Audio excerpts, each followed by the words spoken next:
Now, going over to the political part of the podcast, if I can speak, that would usually help.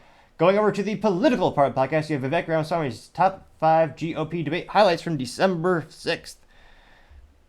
Now, it is also appreciated that, unlike some candidates, Vivek's team actually puts, or him, I'm not sure, it's his personal not LinkedIn, his personal Twitter, but it is interesting how some of their candidates, I don't know if they're either too lazy or too inept, they can't just put a highlight reel together, which I think is pretty insightful because, as the word implies, highlight, it's what the individual believes are their top moments. It's what's showing the topics they care about the most. Maybe it's the top zingers that they got in. It gives you a little bit of insight into their perspective. And yet, the other prospective candidates, I had to dig through their Twitter feed and select multiple videos. They didn't just have one that was a nice compilation. So I appreciate Vivek actually being a little bit more concise and putting a video together for us. And it went, got about 200,000 views within the first couple hours of posting, 4.9 thousand likes. And before the video, Vivek says, quote, "Speak truth to power no matter what." And without further ado, I'll play his little clip here.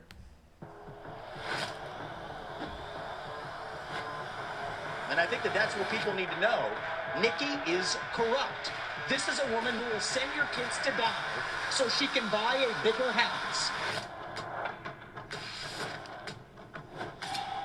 If you want somebody who's going to speak truth to power, then vote for somebody who's going to speak the truth to you. Why am I the only person on the stage, at least, who can say that January 6th now does look like it was an inside job? That the government lied to us for 20 years about Saudi Arabia's involvement in 9/11. That the Great Replacement theory is not some grand right-wing conspiracy theory, but a basic statement of the Democratic Party's platform. That the 2020 election was indeed stolen by big tech. That the 2016 election, the one that Trump won for sure, was also one that was stolen from him by the national security establishment that actually put up the Trump-Russia collusion hoax that they knew was false. There's a reason why I'm the only person on the stage who can say these things. That's what it's going to take, not people who are licking his boots one time and now Monday morning quarterbacking and criticizing when it's convenient. Roasted. This is a very personal issue to our family. I wanted to take actually a minute to recognize my wife who's here today. Badass surgeon. She did a bunch of cases with cancer survivors earlier today, flew here to be tonight. We'll be back at 7 a.m. in Columbus, Ohio tomorrow, taking care of those patients in the OR. And on the front lines of people who have actually not swallowed for years. And here's something that's awful that's happening in our healthcare system.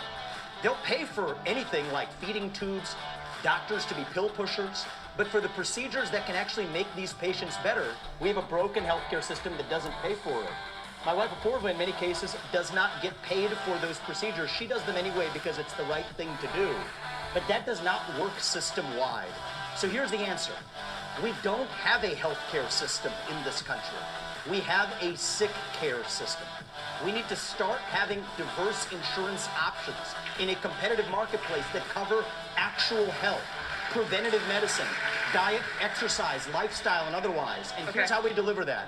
End the antitrust exemptions for health insurance companies. That's where the competitive marketplace begins. That's crony capitalism, and that's the answer.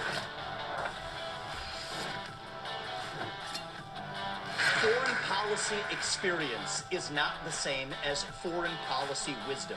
I want everybody at home to know that I was the first person to say we need a reasonable peace deal in Ukraine. Now a lot of the neocons are quietly coming along to that position, with the exceptions of Nikki Haley and Joe Biden, who still support this, what I believe is pointless war in Ukraine. And I think those with foreign policy experience, one thing that Joe Biden and Nikki Haley have in common is that neither of them could even state for you 3 provinces in eastern Ukraine that they want to send our troops to actually fight for. Look at that. This is what I want people to understand. These people have, I mean, she has no idea what the hell the names of those provinces are, but she wants to... Nikki Haley looks like a deer in headlights. Debatably as intelligent. Send our sons and daughters and our troops and our military equipment to go fight it. So reject this myth that they've been selling you, that somebody had a cup of coffee stint at the UN and then makes $8 million after, has real foreign policy experience. It takes an outsider to see this through. Look at the blank expression. She doesn't know the names of the provinces that she wants to actually fight for. And there's a puppet masters right there. The donors right there that are playing about the puppet masters.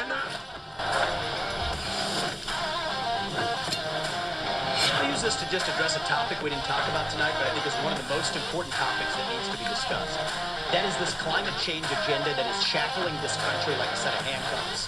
I said at the first debate, and I stand by it, the climate change agenda is a hoax because it has nothing to do with the climate. That's what we have to see. 98% reduction in the climate disaster-related deaths in the last century. 8 times as many people are going to die of cold temperatures this year than warm ones. Yet against that backdrop, there's an issue coming up in Iowa. It's core to Iowa farmers. I met Kim Duncan, Kathy Stockdale, and other farmers who are about to have a carbon capture pipeline built across their land using eminent domain to do it. That's unconstitutional and it's wrong. And if you thought COVID was bad, what's coming with this climate agenda is far worse. We should not be bending the knee to this new religion. That is what it is. It is a substitute for a modern religion. We are flogging ourselves and losing our modern way of life, bowing to this new god of climate, and that will end on my watch. Thank you, Ambassador Haley. Expression or authenticity. And I think that's deeper here. We were just talking about the trans issue. This is a symptom of a deeper cancer in American life, identity politics. This new religion that says your race, your gender, and your sexuality are your identity. It is anti-American. It is meritocratic, it's anti-meritocratic, and it is dividing this country to a breaking point. And I've spoken about this to the left. My books are all about this. I preach this to the left, but it's even worse when Republicans try to play the same game. We're talking about that trans issue. Nikki Haley's campaign launch video sounded like a woke Dylan Mulvaney Bud Light ad, talking about how she would kick in heels. At the first debate, she said that only a woman can get this job done. That's what she said. After the third debate, when I criticized Ronna McDaniel after 5 failed years of leadership of this party, and criticized Nikki for her corrupt foreign dealings as a military contractor, she said that I have a woman problem. Nikki, I don't have a woman problem. You have a corruption problem. And I think that that's what people need to know. Nikki is corrupt. This is a woman who will send your kids to die so she can buy a bigger house. This is the problem. Using identity politics more effectively than Kamala Harris is a form of intellectual fraud. And it actually needs to end. There's our donor puppet masters wielding their puppet right up here tonight. This is how this game is played. The puppet masters put up their puppet, and I reject the use of identity politics in this party. It has been a cancer coming from the left, and I'm sick and tired of the double standards the people of this country are too. Having 2 X chromosomes does not immunize you from criticism.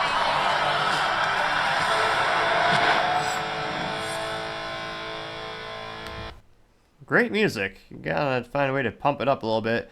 And I think it is clever, or it's a good move on the political chessboard for him to go after Nikki Haley, because again, that's the person who's consistently ahead of him in the polls more often than not, and that's someone who's been going up in the polls. Now, Ron DeSantis is one of those instances where the odds are he'll just crash and burn on his own. I mean, again, DeSantis started at high 30 percentile. I believe, what was it, earlier this year in January, he was polling around 36 point something percent, and it just goes lower and lower and lower. Now he's around 12.5%. And that's just a lot because of terrible, terrible marketing and terrible, I don't know who is on his campaign staff or how inebriated or how inept they are, but they're just shooting themselves in their own high-heeled boots. So realistically, I don't think Vivek really needs to have to really go after DeSantis too much.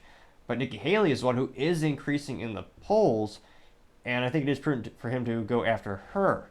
Now, interestingly enough, do you think most of the comments here will be positive to Vivek's post? Or, as nostalgic people might call it, his tweet? Just dive in the comments, find out. Let's see. Classic Groy P says, quote, "Let's be real, this was Vivek's top moment." And there's a picture that says, quote, "While Vivek Ramaswamy just stated that the Great Replacement is not a conspiracy theory but a government policy, time to mainstream this discussion across the West," unquote. That got 78 likes.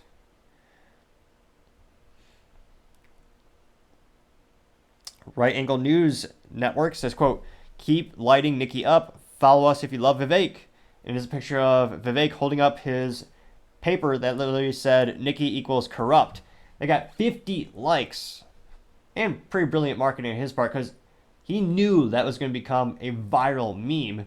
And he even held the paper perfectly so that it would become one, which, again, a big part of politics and shoot, some things in life when it comes to just advertising of high fructose corn syrup drinks.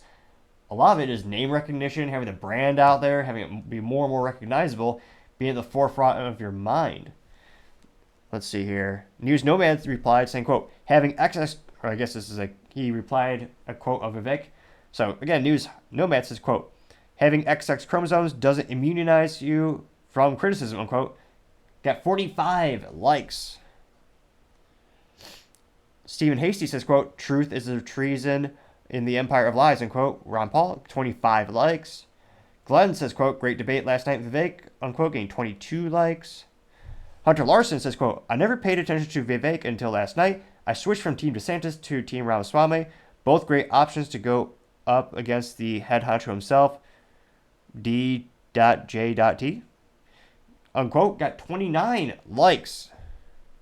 Joy Manzarano says, quote, you bulldozed them, unquote, getting 83 likes.